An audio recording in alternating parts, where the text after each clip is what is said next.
Makakauwi na sa Sabado ang grupo ng mga atleta na na-stranded sa China matapos maiwanan ng flight pabalik ng Pilipinas.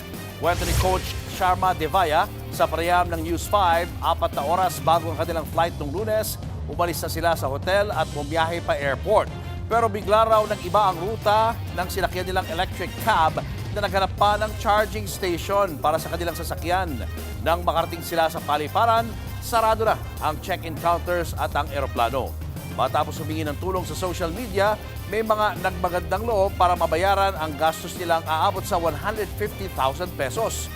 Binubuo ng 6 na atleta na lumaban sa International Sport na Kickboxing Association ang delegasyon. Nagwagi sila ng 4 na ginto at 7 silver at bronze medals. Hindi ko rin ako sa pera, pero God will provide po. And then, sa ano ma'am, wala akong dapat masisisi sa nangyari kasi lahat po kami is, di po namin na-expect na ganun po yung mangyayari.